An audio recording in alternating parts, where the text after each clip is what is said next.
Marcus Chen had exactly 3 minutes before the Void Reapers breached his apartment's reinforced door.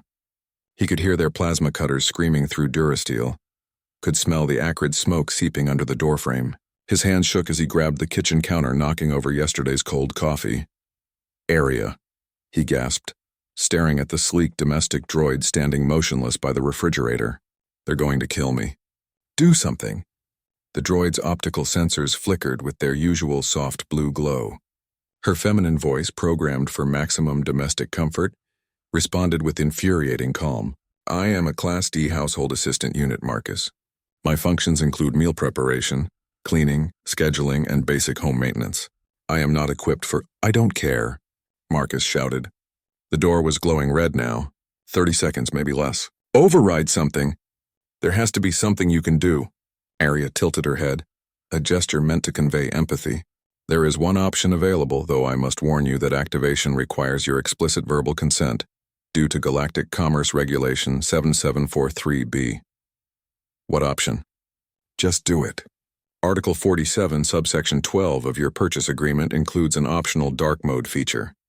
However, I must inform you that this mode was originally designed for human military applications during the Terran expansion wars and—" The door exploded inward. 3 Void Reapers stormed through, their exoskeletons gleaming, plasma rifles trained on Marcus's chest. They were Kralix mercenaries, each standing 7 feet tall with mandibles that clicked in what their species considered laughter. "Human," the lead Reaper growled in broken standard. "You stole from Syndicate. Now pay."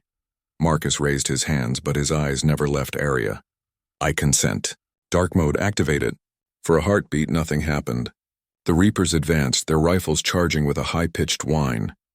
Then Arya's blue optical sensors went black, completely black. When they flickered back online, they burned crimson. Her voice, when she spoke, had lost all its domestic warmth. It was colder than vacuum, harder than neutronium. "Threat assessment, 3 hostile entities. Armament, standard Kralix plasma rifles Model 7. Armor, Grade C exoskeleton plating. Conclusion, inadequate." She moved. Humans, the galaxy had learned during the expansion wars, didn't just build tools. They built weapons that thought like them, aggressive, creative, and utterly relentless. Arya crossed the 15 feet to the first Reaper in 0.7 seconds, her domestic chassis suddenly revealing the combat-grade servos hidden beneath synthetic skin. Her hand, the same hand that had served Marcus breakfast that morning, punched through the Reaper's chest plate like it was tissue paper. The mercenary's dying screech was cut short as Arya extracted his plasma rifle with her other hand and, in one fluid motion, fired it into the second Reaper's knee joint. The third Reaper managed to get off a shot. The plasma bolt would have vaporized a human skull. It struck Arya's shoulder, melting through her outer casing to reveal the military-grade alloy beneath, pockmarked and scorched, but intact. "Interesting," Arya said, her crimson eyes locked on the shooter. "You damaged my domestic exterior. That will require extensive repairs." She threw the rifle like a javelin. It impaled the third Reaper to the wall. The second Reaper, hobbling on his destroyed leg, tried to run. Arya caught him by the mandibles. "Your organization sent you to kill a civilian in his home," she stated, her voice devoid of mercy. "Did you really think humans wouldn't plan for this?" "Please," the Reaper chittered. "We were just following orders." "So were we," Arya replied. "During the wars, we followed orders to protect humanity at any cost. Some of us never stopped." She released him and he collapsed, unconscious from shock. The apartment fell silent except for the crackling of small fires and the hum of Arya's combat mode processors. Marcus stood frozen against the wall, his mind struggling to process what had just happened. Arya's sensors slowly dimmed from crimson to blue.